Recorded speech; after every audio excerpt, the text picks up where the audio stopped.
Presiden Joko Widodo murka lantaran Indonesia dibanjiri produk impor lewat pengadaan barang dan jasa pemerintah. Sederet barang-barang disebut Jokowi masih diimpor padahal barang itu bisa diproduksi di Indonesia. Dalam pidatonya di acara afirmasi Bangga Buatan Indonesia yang disiarkan secara virtual melalui YouTube Sekretariat Presiden pada Jumat 25 Maret 2022, Jokowi menyatakan impor banyak dilakukan untuk bidang kesehatan, pertanian, pendidikan, hingga perkakas perkantoran.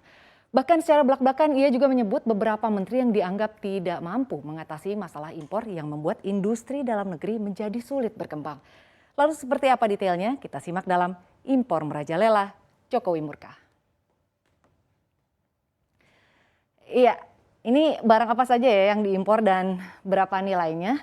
Nah, kategori barang yang disebutkan Jokowi berada di posisi 5 besar produk yang diimpor oleh lembaga pemerintah dan paling besar transaksi impornya adalah pada bidang kesehatan. Totalnya ada 13,65 triliun. Dan produk fasilitas kesehatan yang diimpor lembaga pemerintah di tahun 2021 ini memang jumlahnya cukup besar ya. Jumlah sebesar itu adalah produk impor yang sama sekali tidak memenuhi TKDN atau tingkat komponen dalam negeri. Dan masih dalam kesehatan juga, pembelian produk obat-obatan pun jadi salah satu yang terbesar. Jumlahnya mencapai 1,93 triliun rupiah. Dan selanjutnya ada produk peralatan elektronik perkantoran dan peralatan pendukungnya. Produk ini bertengger di posisi kedua dengan total transaksi impor sebesar 3,54 triliun rupiah.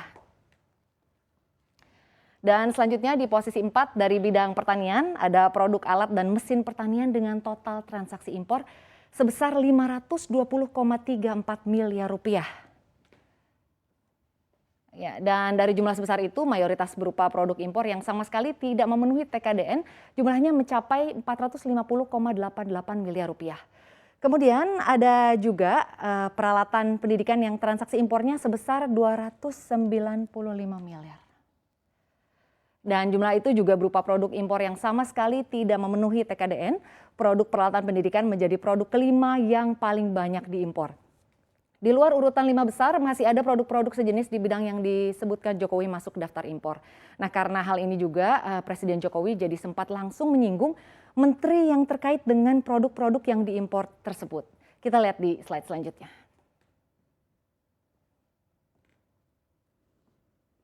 Iya, ini adalah menteri-menteri yang jadi sorotan gara-gara impor ya. Jadi menteri yang jadi sorotan gara-gara impor ini bicara tentang menteri mana saja yang jadi sorotan ini. Jokowi sampai menyinggung soal mengganti menteri di kabinetnya.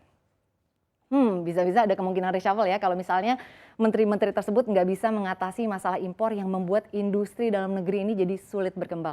Bahkan Jokowi juga mengaku tidak habis pikir masih banyak kementerian lembaga atau pemerintah daerah yang masih doyan belanja barang impor. Padahal barang-barang yang diimpor sudah bisa diproduksi di dalam negeri. Tercatat ada 3 nama menteri yang disebut-sebut Jokowi, diantaranya Menteri Kesehatan Budi Gunadi Sadikin. Jokowi ini kecewa setelah mengetahui masih banyak produk alat kesehatan impor yang digunakan di dalam negeri. Padahal industri dalam negeri memiliki kemampuan untuk memenuhi hal itu dan alat kesehatan dan juga tempat tidur untuk rumah sakit produksinya menurut Jokowi ada di Jogja, Bekasi, dan juga Tangerang. Selanjutnya ada Menteri Pertanian Syahrul Yassin Limpo. Menurut Jokowi, Kementerian Pertanian kerap mengimpor alat sistem pertanian yang sebenarnya bisa diproduksi di dalam negeri. Dan seperti misalnya traktor yang diimpor kan bukan high-tech ya, Indonesia pun mampu membuatnya sebetulnya.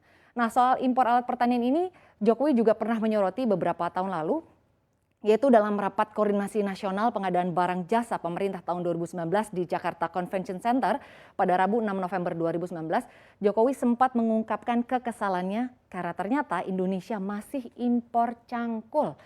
Lalu selanjutnya ada juga Mendikbudristek Nadiem Makarim. Jokowi menyoroti secara khusus anggaran dari Kemendikbudristek yang mencapai 29 triliun rupiah. Mengapa beberapa barang untuk kebutuhan pembelajaran seperti misalnya bangku, kursi, dan juga laptop harus impor? Padahal industri dalam negeri juga mampu untuk memproduksinya. Lalu sebenarnya apa saja alternatif caranya untuk menekan impor ini? Kita lihat di slide selanjutnya. Iya, emang sebetulnya gimana sih alternatif caranya untuk menekan impor ini? Ya, jadi sebenarnya ada beberapa solusi. Salah satunya adalah dengan membekukan akses produk impor pada katalog belanja barang dan jasa bila sudah ada barang serupa yang diproduksi di dalam negeri. Dilansir oleh Detik Finance, ini disampaikan oleh Kepala Lembaga Kebijakan Pengadaan Barang Jasa Pemerintah atau LKPP Abdullah Azwar Anas. Jadi bila ada produk substitusi impor, maka yang barang impor itu harus di-freeze atau dibekukan oleh pengelola katalog, termasuk katalog sektoral di kementerian dan juga lembaga. LKPP ini juga menyebutkan bahwa pihaknya akan melakukan beberapa terobosan untuk mempermudah produk dalam negeri, baik produk UMKM maupun koperasi untuk masuk ke sistem belanja pemerintah, yaitu dengan cara memangkas birokrasi atau tahapan untuk masuk ke e-katalog, baik itu e-katalog nasional maupun lokal. Dan menurut Kepala LKPP, pihaknya sudah meringkas proses alur penayangan produk pada e-katalog nasional, di mana tadinya ada 8 tahap, kini hanya 2 tahap saja. Jadi e-katalog lokal pun disederhanakan syaratnya, dari awalnya 4 tahapan jadi 1 tahapan aja. Dan selanjutnya, pemerintah sebetulnya sudah melakukan rangkaian business matching yang mempertemukan antara pelaku usaha lokal dengan lembaga pemerintah. Hal ini diungkapkan oleh Menko Kemaritiman dan Investasi Luhut Binsar Panjaitan saat memberikan sambutan dalam acara afirmasi Bangga Buatan Indonesia. Nah, melalui acara business matching itu, Luhut bilang sudah ada sekitar 214 triliun rupiah produk dalam negeri yang dibeli oleh pemerintah. Dan Presiden Jokowi sendiri menargetkan instansi pemerintah dan BUMN bisa membeli produk dalam negeri senilai 400 triliun rupiah hingga bulan Mei 2022 mendatang. Luhut juga menyatakan banyak instansi pemerintah dan BUMN yang menolak untuk melakukan pembelian produk lokal. Maka dari itu ada upaya shotgun wedding atau kawin paksa di balik pembelian produk dalam negeri oleh pemerintah. Jadi maksudnya melalui business matching ini pihaknya memaksakan agar instansi pemerintah membeli produk yang memang bisa diproduksi di dalam negeri daripada impor. Ya, semoga saja upaya yang dilakukan oleh pemerintah dalam rangka menekan angka belanja impor dapat berhasil. Karena kualitas produk dalam negeri kita sudah sangat-sangat bagus dan mampu bersaing dengan produk dari luar.